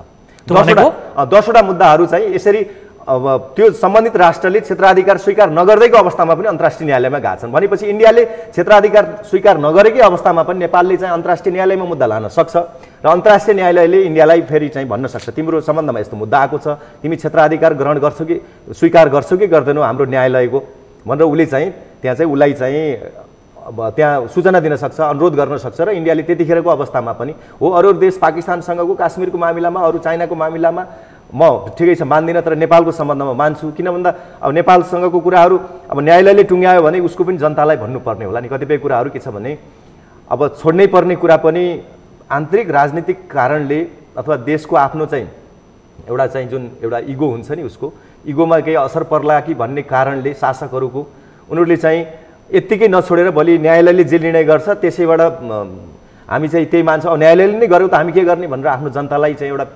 भन्नको लागि पनि सजिलो हुने त्यस्ता अवस्थाको पर्खाइमा पनि हुन्छन् कतिपय देश। तर घर जग्गाको मामिलामा त एक हिन जग्गा छोड्न कोही चाहँदैन। अब यो त देशको भूगोलको विषय सार्वभौमिकताको विषय छ, त्यसमा त्यति सहज होला र? अब यही कुरा हो कि मैले अघि पनि भन्दैछु यसमा तुलनात्मक लाभ र हानिको कुरामा जानु पर्यो हामीहरू। नेपालसँग सम्बन्ध बिगार्दाखेरि भारतलाई चाहिँ तुलनात्मक लाभ हुन्छ कि हानि हुन्छ हेर्नु पर्यो नि त, त्यो कुरा हेर्नु पर्यो। यो त चाहिँ के हो भने यो एउटा इन्डियाले चाहिँ सधैँ के छ भने कन्स्पिरेसी थ्योरीमा षड्यन्त्रको सिद्धान्तमा चलेर हुँदैन इन्डिया जस्तो देश है। यो के हो भने एउटा कियोस थ्योरी पनि त छ नि, फेरि यस्ता षड्यन्त्रका सिद्धान्तका विरुद्ध कियोस थ्योरीबाट गयो भने भोलि इन्डियाको हालत के होला भन्ने कुरा हेरौँ न। फेरि हामी त त्यहाँ डर छ, हाम्रो स्वार्थ त्यहाँ छ कि इन्डिया भोलि तहस नहस भयो भनेदेखि हामी बोर्डर खुला छन्, त्यत्रो जनसङ्ख्या छ, हाम्रो फेरि सांस्कृतिक आदान प्रदान छ होइन। अब यस त्यहाँको जनसङ्ख्या भोलि चाहिँ नेपालतिर चाहिँ आयो भने त्यहाँको शरणार्थी भएर नेपालतिर आयो भने हाम्रो सुरक्षा कसरी गर्ने, हामीलाई त्यो कुराको बढी चिन्ता हो कि हाम्रो सम्बन्ध बिगार्नुहुन्न भन्ने कुरा। अरू कुरा हामीलाई आर्थिक रूपमा यताउता नाकाबन्दी यो कुरा पनि छ, ल ठिक छ, तर भोलि इन्डियाभित्र चाहिँ तहस नहस भयो भने त्यहाँ चाहिँ वितण्डा मच्चियो भने त्यहाँ मान्छेहरू शरण खोज्दै नेपाल आउनुपर्ने परिस्थिति भयो भने नेपालले के धान्न सक्छ? सक्दैन। त्यस कारणले हामीले इन्डियामा शान्ति होस्, इन्डियाका जनताहरूले चाहिँ अधिकार पाउन्, न्याय पाउन्, हामीले इन्डियाको कुरा त्यो हिसाबले पनि मान्दैको हो नि। तर भोलि चाहिँ इन्डिया चाहिँ गैर जिम्मेवार बन्दै जाने हो भने के छ र? त्यो त एउटा चाहिँ सानो आगो झोस्दिन त जसले पनि सक्छ नि है, आगो झोस्दिन जसले पनि सक्छ नि। त्यस्तो खालको चाहिँ मनोभावना नेपालीहरूमा पैदा भयो भने के हुन्छ? मैले त अघि नै भनिसकेँ, जबकि उसको सेनामा समेत उसको प्रहरीमा समेत नेपालीहरू छन्, उनीहरूको चाहिँ मनोदशा बिग्रियो भने के होला? धेरै संवेदनशील कुरा छ नि। नाकाबन्दी हुँदा पनि त यो कुरा उठेकै हो नि। त्यहाँका गोर्खा चाहिँ पल्टनले, त्यहाँको रेजिमेन्टको चाहिँ त्यहाँको प्रमुखहरूले यो कुराहरू, यो संवेदनशीलताहरू बुझाएका हुन् नि त्यतिखेर। र त्यतिखेर चाहिँ यसले पनि काम गरेको छ नि त। अनि फेरि दुईटा देशको चाहिँ मिलिट्रीहरूको बिचमा कुन सम्बन्ध छ त्यो पनि हेर्नु पर्यो हामीले। हाम्रो चाहिँ यहाँको सेनापति, उहाँको चाहिँ सेनापति मानिन्छ अनुरारी, उहाँको यहाँ चाहिँ सेनापति मानिन्छ। यी कुराहरू भनेका चाहिँ हाम्रा एकदम संवेदनशील चाहिँ सम्बन्धहरू छन्। यी सम्बन्धहरू चाहिँ बिग्रिन दिनु हुँदैन भन्ने कुरा हो। नेपालसँगको सम्बन्ध बिगार्दा भारत आफै तसनसमा जाने खतरा छ म त देख्छु। किन भन्दा हामी इन्डिया नचिनेको होइन, हेर्नुहोस् है, इन्डिया हामीले पनि चिनेको छ। भनेपछि इन्डियाको लागि सबैभन्दा उपयुक्त विकल्प नेपालको टेरिटोरीभित्र रहेका सुरक्षा फौज उसका जो छन् तिनलाई फर्काउनु सबैभन्दा उत्तम उपाय हो। एकदमै त्यसमा दुविधै छैन होइन। इन्डियाले चाहिँ धेरै थिचोमिचो गरेको छ, नेपाललाई मात्रै होइन अरूलाई पनि गरेको छ। यी कुराहरू चाहिँ हामीले उठाउँदै गयौँ भने यी भिक्टिमहरू एकै ठाउँ हुन सक्छन्। भिक्टिमहरूको ठुलो एलायन्स बन्न सक्छ। इन्डियाभित्रै पनि थुप्रै चाहिँ भिक्टिमहरू छन्। इन्डिया पनि त विभिन्न देशहरू चाहिँ स्वतन्त्र, यद्यपि ब्रिटिसले चाहिँ त्यसलाई ब्रिटिस इन्डिया कम्पनीले उसलाई चाहिँ एकताबद्ध एकीकरण एउटा बडो यो तपाईँले यस्तो विषय चाहिँ डिस्कोर्समा ल्याइदिनु भयो, यो एक्सपोज नै भयो भनौँ। यसरी सम्भवतः कसैले सोचेको थिएन। नेपाल त्यस्तो देश पनि हुनसक्छ, चाह्यो भने इन्डिया तसनस पनि बन्न सक्छ। जोस् मैले चाहिँ त्यो सम्भावना देख्छु। किन भन्दा हेर्नु, त्यहाँ आगो झोस्न सक्छ। अवश्य पनि झोस्न भन्नाले यहाँ उत्पन्न भएको परिस्थितिबाट मान्छे चाहिँ त्यसले चाहिँ प्रोभोक गर्न सक्छ नि त होइन। किन भन्दा मान्छे त प्रोभोक पनि त हुनसक्छ नि। फेरि आइडियोलोजीको कुरा, कतिपय आइडियोलोजी चाहिँ तुरुन्तै, जस्तो यहाँ चाहिँ कुनै कुरा, कुनै मुद्दा यहाँ उसले उठाइदियो भनौँ न, उसले चाहिँ एक किसिमको मुद्दा उठाइदियो, कुनै समुदायलाई उचालिदियो भने त्यो त यहाँको समुदायले त्यो अधिकार, उसले उसको ब्याकअपमा, उसको चाहिँ पृष्ठपोषणमा केही मुद्दाहरू उठाउला हो। त्यो कुरा, त्यो त आइडियोलोजी जब नेपालमा लेजिटिमेट हुन्छ त्यो कुरा, त्यो आइडियोलोजी त तुरुन्तै उसकै देशमा सर्छ नि। फेरि यहाँको कुनै समुदायलाई उसले उचालिदियो अरे हो, त्यो समुदायले चाहिँ आफ्नो अधिकारको खोजीको क्रममा उसले चाहिँ विभिन्न खालको चाहिँ विद्रोह गर्यो भनेदेखि भोलि त्यो आइडियोलोजी नेपालमा गर्न हुने, इन्डियामा गर्न नहुने भन्ने हुन्छ र इन्डियामा पनि गरिहाल्छ नि। त्यहाँको अनि विविधता, त्यहाँको चाहिँ डिफ्रेन्सेसहरू, त्यहाँका समस्याहरू त हामीलाई थाहा छ नि। इन्डिया त धेरै संवेदनशील अवस्थामा छ नि। इन्डिया जोडेकै चाहिँ मिलिट्रीले मात्रै जोडिया हो नि, भावनात्मक हिसाबले इन्डिया कहाँ जोडिया छ र अहिले पनि? हामी नर्थ इस्टमा पनि पुगेकै छौँ, हामी चाहिँ इन्डियाको अरू ठाउँहरूमा पनि पुगेका छौँ। इन्डिया जोडिएको भनेको चाहिँ आर्मी, मिलिट्री पावरको कारणले मात्रै जोडिया देश हो नि। अनि यस्तो चाहिँ संवेदनशील अवस्थामा रहेको देशले चाहिँ अनि अरू देशको चाहिँ आन्तरिक मामिलामा हस्तक्षेप गर्ने, कहिले चाहिँ सीमामा दखल दिने, सीमा क्षेत्रका चाहिँ हाम्रा नागरिकहरूलाई दुःख दिने, त्यहाँ चाहिँ बाँध बनाइदिने, त्यहाँ डुबान गरिदिने, त्यहाँ चाहिँ हाम्रा पिलरहरू भत्काइदिने, त्यहाँ इन्क्रोच गर्ने, कतिसम्म सहन्छ मान्छेले? ल भन्नुहोस् त, सहन सक्दैन नि कसैले पनि। त्यसो भए यही बेला दबाबमा त बढ्ता ऊ छ भने तपाईँको सुझाव तत्कालै हाम्रो सुरक्षा फौजलाई उसले अतिक्रमित गरेको क्षेत्रमा लगौँ भन्ने छ कि छैन त? त्यो गर्नु जरुरी छ कि छैन? अब होइन, यो समय काउन्टरका बदला काउन्टरको कुरा त आयो नि अघि सुरुबाटै। यो नेपालको अधिकार छ, वैधानिक अधिकार छ, तर त्यो चाहिँ कुन समय, कुन परिस्थिति, त्यो चाहिँ हेर्नुपर्छ र हामीले चाहिँ डिसिजन लिँदाखेरि अलि मेच्योर डिसिजन लिनुपर्छ। र चाहिँ के छ भने त्यो गर्दा हामीलाई तुलनात्मक लाभ र हानि के कति हुन्छ भन्नेमा पनि हेर्नु पर्यो। यद्यपि राष्ट्रियताको मामिलामा हामीले त्यो चाहिँ अब बलिदानको लागि पनि तयार हुनुपर्छ भनेपछि हामीले मानिसले हेर्छ र होइन, धेरै पछिसम्म हामी जान सक्दैनौँ, तर सीमित समयसम्म हामीले हेर्नु पनि पर्ने हुन्छ। सकभर त हामीले युद्धलाई टार्नुपर्छ नि है। अन्तर्राष्ट्रिय कानुनले पनि युद्ध चाहिँ रोक्नै भनेको छ, तर युद्ध अब आफूले सुरुवात नगर्ने, तर अरूले गरेका छ भने जवाफ दिने चाहिँ फेरि अधिकार राख्छ नि। शक्ति सन्तुलनको लागि मात्रै है त्यो। उसलाई चाहिँ फेरि उसलाई त्योभन्दा बढी क्षति गर्ने होइन। लो काला पानी त लियो फेरि गएर हामी कुमाउ गढवाले हान्ने चाहिँ गर्न पाउँदैन नेपालले। तर आफ्नो जति हो होइन त्यो लिनको लागि चाहिँ गर्नुपर्ने, अवलम्बन गर्नुपर्ने मेजर्सहरू, उसले मिलिट्री मेजर्सहरू पनि लिन पाउँछ उसले।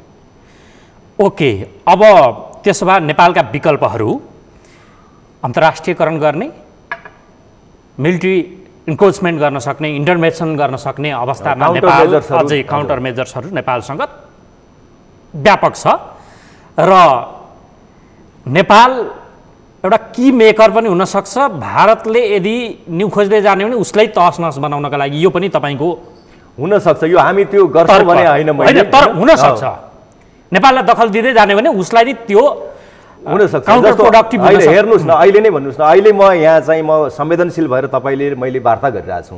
तपाईँको मेरो मान्छे कोही इन्डियाको चाहिँ गोर्खा पल्टनमा अथवा अरू आसाम रेजिमेन्टमा कुनै चाहिँ अरू देशी पल्टन भन्छ त्यहाँ पल्टनमा कोही रहेछ भने मेरो दाइ भाइको मेरो बुवाहरूको चाहिँ चित्त नदुख्ला र उनीहरूको चाहिँ रगत नउम्लेला र होइन। यो कति संवेदनशील छ कि यहाँ हामीले बहस गर्दा पनि हामीले कति सम्हालेर बोलिरहनु परेको छ। हाम्रा पनि थुप्रै यहाँ चाहिँ अहिले संवेगहरू छन् नि, तर हामी सम्हालेर कुरा गरिरहेछौँ। हो यस्तै कुराहरू चाहिँ अब आम नागरिकहरूको तहमा केही भयो भने के होला, किन हामी त जोडिया छौँ नि।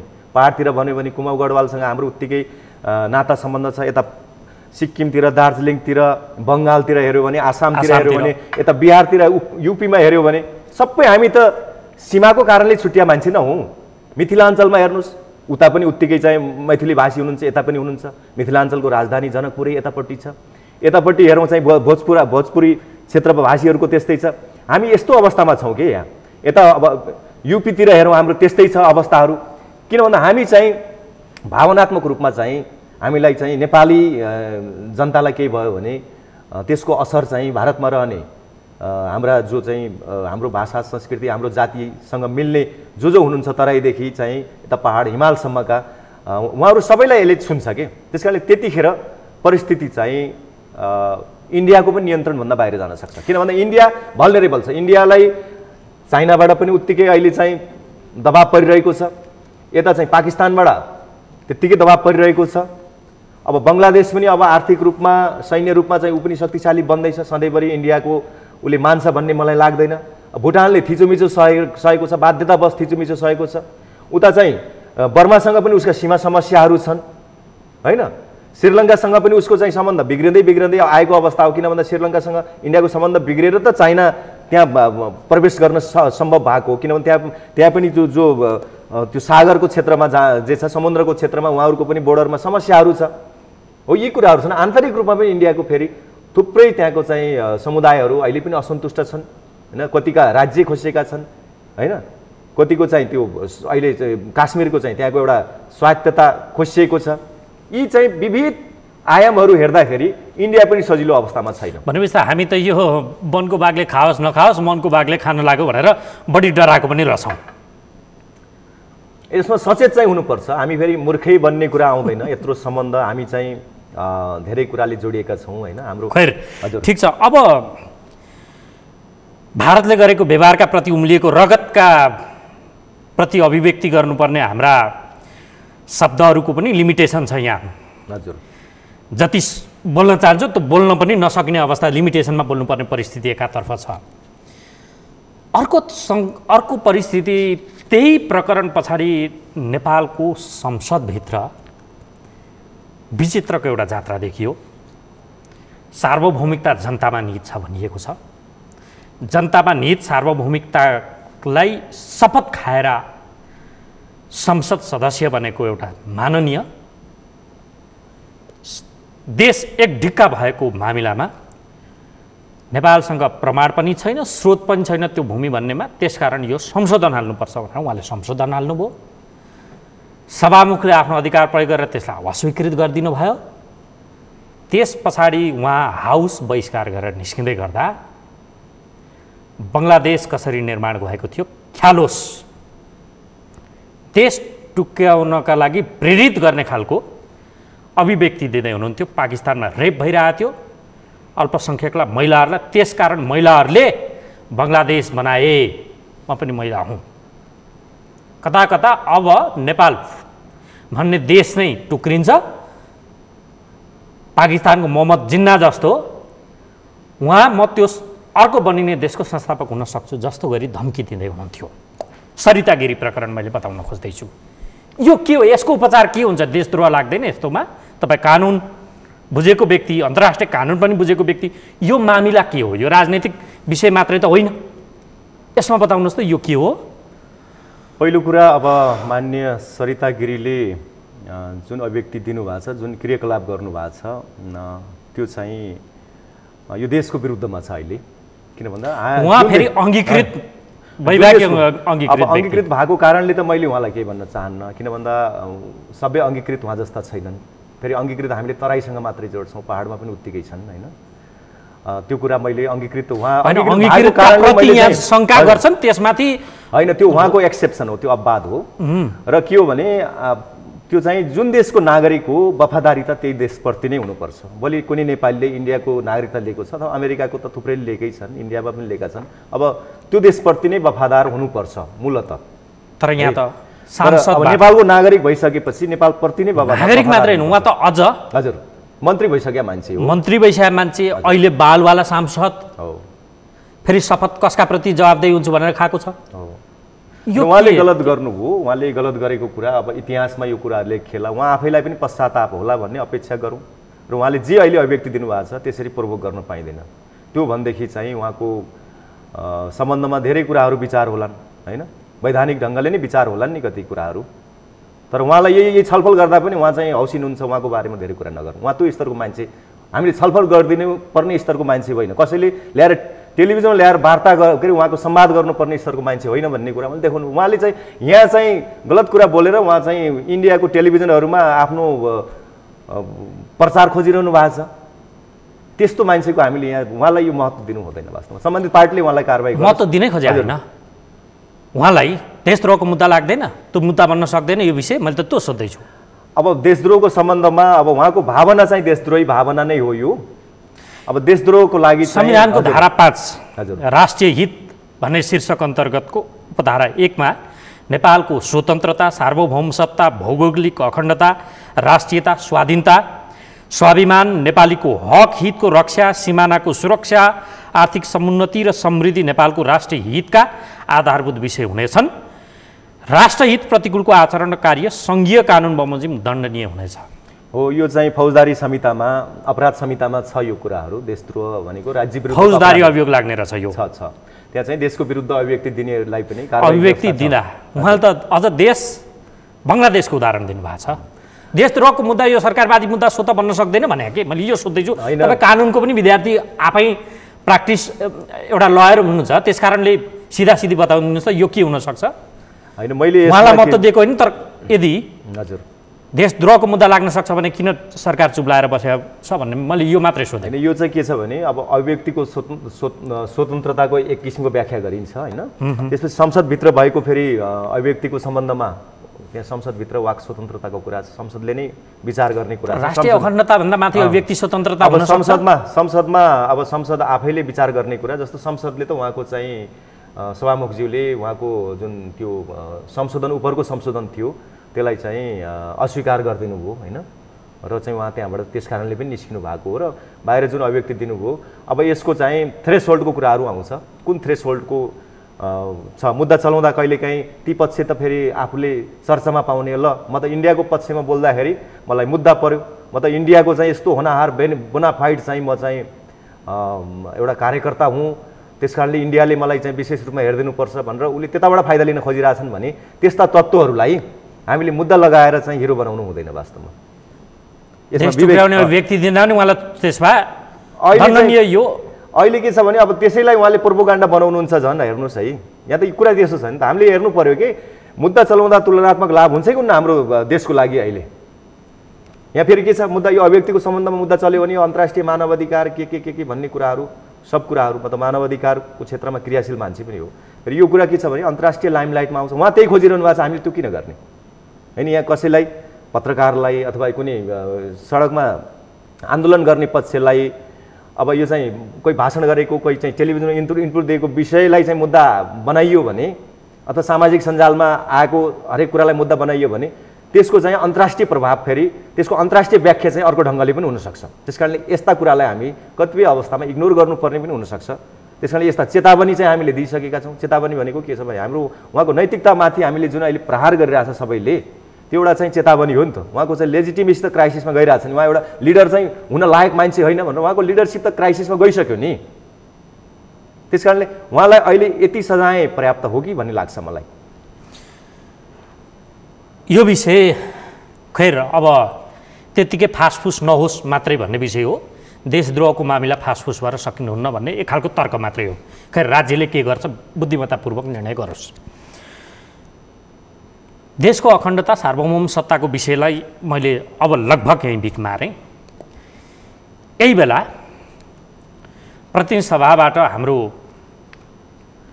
नयाँ नक्सा स्वीकृत भइसके पछाडि, स्वीकृत हुने संविधान संशोधन भए पछाडि भारतीय अखबारहरूले यसरी समाचार धावा दिँदै लेखे, केपी ओली प्रधानमन्त्री पद जोगाइराख्नका लागि त्यहाँका जनताको ध्यान अन्यत्र भङ्ग गर्नका लागि यो विषयलाई प्रोभोक गरेर आफ्नो सत्ताको आयु लम्ब्याउन सफल हुनुभयो भनेर समाचारहरू लेखे।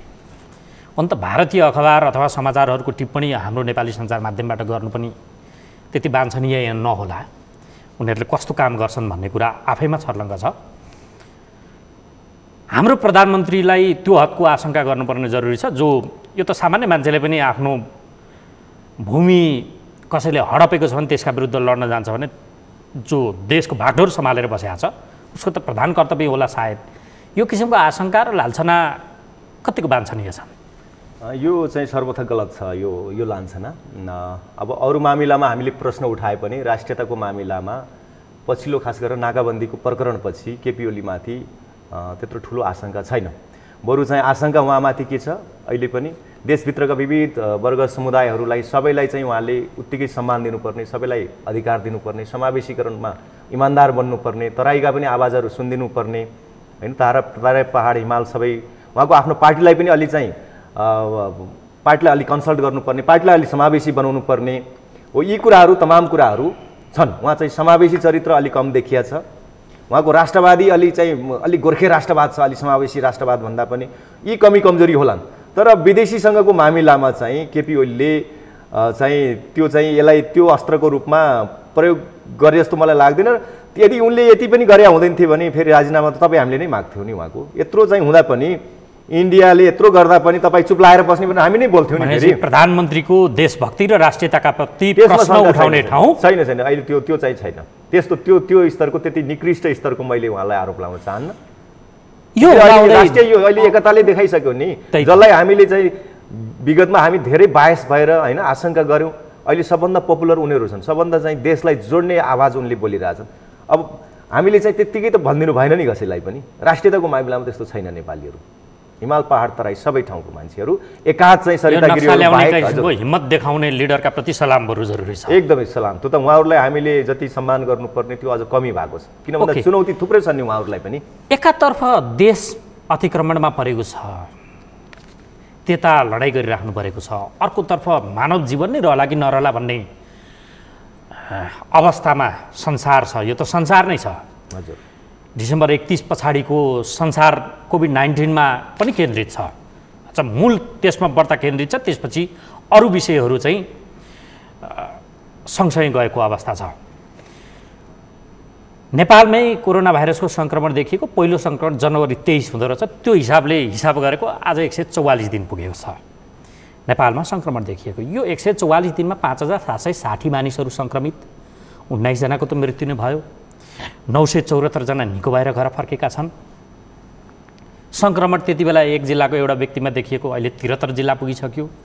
4वटा जिल्ला अब सङ्क्रमण देखिन बाँकी छ, अर्थात् ती सुरक्षित छन्। यो परिस्थितिमा देश लडिरहेछ एउटा बाह्य शत्रुका विरुद्ध लड्नुपर्नेछ, जसलाई हामी छिमेकी बनिरहेका छौँ, जसले हाम्रो यो महामारीका बेला सडक उद्घाटन गरेर नेपाललाई थप अप्ठ्यारो पारेको परिस्थिति छ। अर्कोतर्फ जीवन बचाउनका लागि राज्यले भगीरथ प्रयत्न गरिरहेछ, थेग्नेसम्मको काम गरेकै देखिन्छ। तर युवाहरू स्वत स्फूर्त रूपमा ज्यानको परवाह नभइकन, मतलब नभइकन हजारौँ सङ्ख्यामा सडकमा उत्रिरहेछन् एमसिसीको खिलाफमा।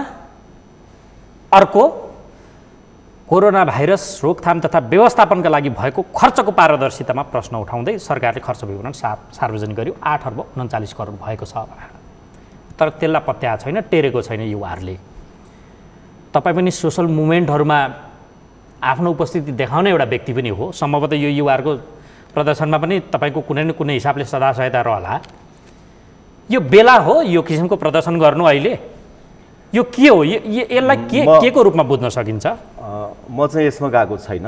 त्यही तपाईँको अहिलेको संवेदनशीलताहरू एकदम विचारणीय छन्। सबै हिसाबले हेरिदिनुपर्छ। हामीले चाहिँ तुलनात्मक लाभ, तुलनात्मक हानि व्यक्तिगत तहमा पनि हामीले हेर्छौँ, सामाजिक तहमा हेर्छौँ, राष्ट्रिय तहमा त हेर्नै पर्यो। झन् अहिलेको अवस्थामा एकदमै हेर्नुपर्छ, किन त्यो विषयहरू भारतको चाहिँ मिडियाहरूले समाचार बनाइरहेछन् है। यसमा के छ भने अहिले अब कोरोनाको सम्बन्धमा जुन लकडाउन छ, अब लकडाउनको चाहिँ अब यसको प्रकृति अलि बदल्नुपर्छ भन्ने कुरा एक ठाउँ छँदैछ, त्यो एक ठाउँ छ। तर अब लकडाउनको बेलामा चाहिँ के छ भने आफ्नो त सुरक्षा गर्नै परिहाल्यो रोगबाट। अब म यदि चाहिँ सङ्क्रमित भएँ भने मेरो परिवारमा बुढा बाबुआमा हुन सक्छन्, अथवा अरू चाहिँ बिरामी हुन सक्छन्, अथवा श्रीमती छोराछोरी जसलाई पनि त्यो लाग्न सक्छ। अब त्यो पाटो हेर्दिन पर्यो। अब अहिलेसम्म त्यहाँ त्यो आन्दोलनमै गएका साथीहरूबाट कसैलाई सर्या छ भन्ने सूचना नआएको हुनाले चाहिँ एउटा परिस्थिति छ। भोलि त्यो आन्दोलनमै गएका साथीहरू मार्फत कसैलाई सर्यो भन्ने भयो भने त्यसले चाहिँ अर्को रूप लिन्छ है, त्यो अर्को रूप लिन्छ। त्यस कारणले त्यो विषय विचार गरिदिनु पर्यो। अर्को चाहिँ अहिले जुन भारतसँगको विषय छ, यस्तो बेलामा अब किन भइरहेछ भनेर शङ्का त गरिरहेछ नि मान्छेले। यद्यपि ती युवा साथीहरूको यसमा कुनै पनि त्यस्तो कुनै एउटा डिजाइन अन्तर्गत गरेको हुँदैन, कुनै कन्स्पिरेसी थ्योरीसँग जोड्न खोजेका छन्, त्यो गलत कुरा हो। किन खास गरेर सत्ता निकटका मान्छेहरूले त्यसरी चाहिँ त्यो कुरा गलत हो। खालि के हो भने यस्तो कुरामा चाहिँ अलि हामीले यो कियोस थ्योरीलाई हामीले बढी बढावा दिनु हुँदैन है। यो चाहिँ इन्डियाले चाहिँ कन्स्पिरेसी थ्योरीबाट चलिरहेछ, अब उसलाई चाहिँ सजिलो हुने गरी हामीले कियोस थ्योरी, किन त्यसको कहाँ गएर ल्यान्डिङ हुन्छ केही पनि थाहा हुँदैन नि। किन आन्दोलन त हामी आन्दोलनै गरेर आएका मान्छे हौँ, पछिल्लो समय म पनि सामाजिक आन्दोलनमा छु। तर त्यो आन्दोलन चाहिँको फाइदा चाहिँ सर्टेन एउटा चाहिँ स्वार्थसम्म लिन्छ होइन, सर्टेन शक्ति केन्द्रहरूले लिन्छ, त्यसको दुरुपयोग हुन्छ है। हो त्यस कारणले त्यो चाहिँ यो अहिले अरू माध्यमबाट गर्नु उपयुक्त हो। अब त्यो अरू माध्यम फेल भयो, अरू विकल्पै छैन भन्यो भने पनि ठ्याक्क समय आइसकेपछि गर्ने कुराहरू। अहिले चाहिँ यो नक्साको प्रकरण सकिएपछि, यो सबै सेटल भइसकेपछि, अथवा कोरोना अलिक कम भएपछि, अब यही बिचमा पनि त हामीले अरू माध्यमबाट गर्न सकिन्छ कि अब त्यसमा पनि विचार पुर्याइदिनु भए हुन्थ्यो युवा साथीहरू। यद्यपि उहाँहरूले उठाएका मुद्दाहरूप्रति मेरो समर्थन छ। फेरि त्यही त सदाशयता कुनै न कुनै रूपमा त एकदमै, किन भन्दा उहाँहरूले जुन होइन त्यो मुद्दा त यसमा विमतिसम्म त कसैको नरहला, तर गभर्मेन्टले त्यसलाई कन्स्पिरेन्सी थ्योरीको रूपमा हेरेको छ। किनकि कतै न कतैबाट यो प्रोभोक गरिएको हो कि प्रायोजित छ कि भनेर गभर्मेन्टले हेरिरहेको छ। चेतावनी दिँदा पनि टेरिएको अवस्था छैन। खर्च विवरण सार्वजनिक गर्नुपर्ने माग थियो, त्यो गर्दा पनि यो आन्दोलनले बैठान भएको देखिएन। यसको अर्थ यो कहाँ पुग्छ त? यो त अनिश्चयमा गयो होइन। यसको कुनै एउटा यसले त हामीलाई लाभभन्दा बढ्दा हानितर्फ लाँदैन। यो कुनै एउटा सङ्गठित त्यो पनि छैन, शक्ति होइन यो है। अब यस्तो सङ्गठित नभइसकेपछि, स्वस्फूर्त गर्ने भइसकेपछि यो गाह्रो हुन्छ कि। फेरि अब ती युवा साथीहरू भनेका त तपाईँ हाम्रै परिवारका मान्छे, हामीले चिने जानेका मान्छे हुन् होइन। अब उहाँहरू के छ भने अब उहाँहरू को सम्बन्धमा सरकारले चाहिँ अब केही गर्न पनि अप्ठ्यारो छ, गर्न सक्छ, गर्न पनि हुँदैन उहाँहरूलाई। अब ठिक छ, त्यसो भने त कि त अब वार्तामा उहाँहरूको कोही प्रतिनिधि छ भने वार्तामा आउनु पर्यो, त्यो पनि देखिन्न नि। अब यो चाहिँ अब कोसँग वार्ता गर्ने, अब चाहिँ अरू केही यसको चाहिँ माग पुरा गर्ने अरू तरिका छन् कि, किन कतिपय अस्पष्टताहरू छन् भने त्यो स्पष्ट पनि गर्नुपर्ने। वार्ताको टेबलमा बस्नको लागि पनि एउटा केही न केही चाहिँ आन्दोलनको चाहिँ एउटा त्यसलाई स्वरूपमा ढाल्नको लागि है। आन्दोलनको स्वरूप भनेपछि त अलिकन कोअर्डिनेसन गरेर त्यसको एउटा नेता गर्दैदेखि चाहिँ राम्रो हुन्थ्यो कि, नत्र चाहिँ अब यताबाट उत्पन्न भएको छ उताबाट उत्पन्न भएको छ, त्यसको मार्ग पनि पत्ता लगाउने अवस्था भएन नि त। को हो त त्यसको नायकत्व पनि देखिन्न होइन। किन कहिलेकाहीँ उहाँहरू बिचमै द्वन्द्व हुन्छन्। जस्तो त्यहीँ पनि भन्नुहोस् न, जस्तो अहिले मुद्दा भन्नुहोस् न, अब विपरीत मुद्दाहरू त्यहाँ उठाइए नि त एकै ठाउँ, उहाँहरूको बिचमा द्वन्द्व नहोला भन्ने छैन नि त। कसैले एमसिसीको विरोध गरेको छ, कोही एमसिसीको पक्षधर पनि हुनुहुन्छ नि त्यहाँ साथीहरू होइन। कोही चाहिँ ल भन्नुहोस् न, त्यहाँ चाहिँ अब भ्रष्टाचारको कुरामा सबैको एकै मत होला, त्यो विषयमा केही भएन। तर एमसिसीको मामिला अब राजा आऊ देश बचाऊ भनिरहेछन्, त्यही कुट्यो भने के गर्ने होइन। त्यहाँ राजावादीहरूले घुसपेट गरिरहेछन् त्यहाँ हो, त्यसलाई सम्हाल्ने कुरा त्यहाँ कुनै एउटा कोड अफ कन्डक्ट यस्तो खालको चाहिँ नारा नलगाउनुहोस्, यो चाहिँ होइन, यस्ता खालका मान्छे नआउनुहोस् होइन, यो मुद्दा यसमा मात्रै सीमित राख्नुहोस्, त्यो भनिदिने मान्छे त्यहाँ कोअर्डिनेसन गर्ने कोही पनि देखाएको छैन मैले। त्यस कारणले यसले चाहिँ के हो भने यसले चाहिँ भोलि एउटा कियोसको वातावरण, त्यो चाहिँ अराजकताको वातावरण ल्याउन पनि सक्छ। रोगबाट त छ नै होइन, रोगले त चाहिँ एउटा ठुलो क्षति नै भइहाल्छ। अर्को चाहिँ त्यो आन्दोलनको चाहिँ स्वरूप, त्यसको ढाँचा, त्यसको चाहिँ संयोजन उपयुक्त ढङ्गले हुन नसकेर त्यहाँ जस्ता पनि मान्छेहरू प्रवेश गर्ने। किन हामीले गरेका आन्दोलन, गोविन्द केसीको आन्दोलनमा समेत त्यसलाई समेत त्यति चाहिँ पवित्र आन्दोलनलाई दुरुपयोग गर्ने थुप्रै चाहिँ स्वार्थ समूहहरू त्यहाँ प्रवेश गर्थे। कोही राजावादी प्रवेश गर्थे, कोही के त्यस्ता खालका मान्छेहरू प्रवेश गर्थे त्यहाँ। उनीहरू चाहिँ गएर माइकमा गएर बोलिदिइहाल्ने उनीहरू ठ्याक्क चाहिँ त्यो क्यामेराको अगाडि चाहिँ हामीहरूसँग आएर बस्दिहाल्ने। मानिलिउँ ल गोविन्द केसीको माग मतलब स्वास्थ्य सम्बन्धी जुन मागहरू हामीले उठाइरहेको छौँ त्यही ल्याएर एउटा चाहिँ राजा हो देश बचाऊ भनेर ब्यानर राखिदियो भने के हुन्छ? त्यो सँगै भएको हाम्रो आन्दोलनकारीको अथवा गोविन्द केसी अथवा जो चाहिँ असल नियत साथ गएको छ उसको लिडरसिपको चाहिँ लेजिटिमेसी उसको व्यक्तित्वको चाहिँ नैतिक सङ्कटमा परिहाल्छ नि। यी कुराहरू हेरिदिनुपर्छ क्या। अब यो अराजकतातर्फ उन्मुख नहोस् हामी कामना गरौँ, तर अनिश्चय छ यो त कहाँ गएर टुङ्गिन्छ थाहा छैन। यसलाई मत्थर पार्नको लागि गर्न के सकिएला त्यस्तो कुनै तपाईँ एडभाइस गर्नुहुन्छ अन्त्यमा? होइन, जसको अहिले पत्रिकामा नाम आयो होइन, सुरुवात जसले गर्नुभयो खास गरेर इशानजीले गर्नुभयो होइन। अब इशानजी लाई नै अहिले मानौँ न, अहिले भनौँ न, तर अरू साथीहरू पनि हुनुहुन्छ विभिन्न ठाउँमा, फेरि विभिन्न साथीहरू हुनुहुन्छ, कति मेच्योर्ड साथीहरू पनि मैले देखाएको छु। इशानजी पनि मेच्योर्ड हो, अरू मेच्योर्ड साथीहरू पनि देखाएको छु, एजले पनि अलि भनौँ न। अब त्यस्ता हुनुहुन्छ भने उहाँहरूलाई सम्बोधन त गर्नु पऱ्यो नि। राज्यले फेरि उही डन्डा मात्रै चलाउनु त भएन नि। पुलिसले सालुट मात्रै गरेर अथवा त्यो चाहिँ फुल साटासाट मात्रै गरेर भएन नि। उहाँहरूको माग सुन्नको लागि त अब सम्बोधन त गर्नु पऱ्यो नि। उहाँहरूलाई पनि वार्तामा ल्याएर हुन्छ कि होइन? कतिपय कुराहरू अब सरकारले पनि अस्पष्टता भएको कुरा स्पष्ट गर्नु पऱ्यो। जस्तो विवरण सार्वजनिक गर्यो भनेदेखि अब त्यो विवरण ठिक छ कि छैन, अब त्यहाँ पो प्रवेश गर्ने हो त होइन? विवरणै प्रवेश आइसकेपछि त्यहाँ गर्नु पऱ्यो। अब यसरी हेर्नु पऱ्यो कि त्यहाँ विभिन्न खालका मान्छेहरू जोडिया छन्। त्यहाँ शुद्ध चाहिँ यो भ्रष्टाचारको विरोध गर्ने मान्छे मात्रै नहुन पनि सक्छन्। त्यहाँ त्यो कुरालाई कसरी चाहिँ कन्ट्रोल गर्ने, त्यसलाई कसरी चाहिँ शुद्धिकरण शुद्धता कसरी कायम गर्ने सम्बन्धमा उहाँहरूले के विधिहरू अपनाउनु भएको छ त्यो कुरा पनि हेर्नु पऱ्यो। अब रोग नसर्ने कुराको प्रत्याभूतिको लागि के गरिरहनु भएको छ होइन, त्यो पनि हेर्नु पऱ्यो। यी सबै कुराहरू हेरिदिनु पर्छ भन्ने हो। र मेरो मूलतः उहाँहरूको मागको सम्बन्धमा खास गरेर यो भ्रष्टाचारको विरुद्धमा जुन गर्नुभएको छ त्यसको सम्बन्धमा मेरो चाहिँ पूर्ण सहमति छ। हवस्, महत्त्वपूर्ण समय र यो संवादका लागि तपाईँलाई धेरै धेरै धन्यवाद। हजुर, यहाँलाई पनि धेरै धन्यवाद। उहाँ हुनुहुन्थ्यो अधिवक्ता एकजना सामाजिक अभियन्ता ओम प्रकाश अर्याल।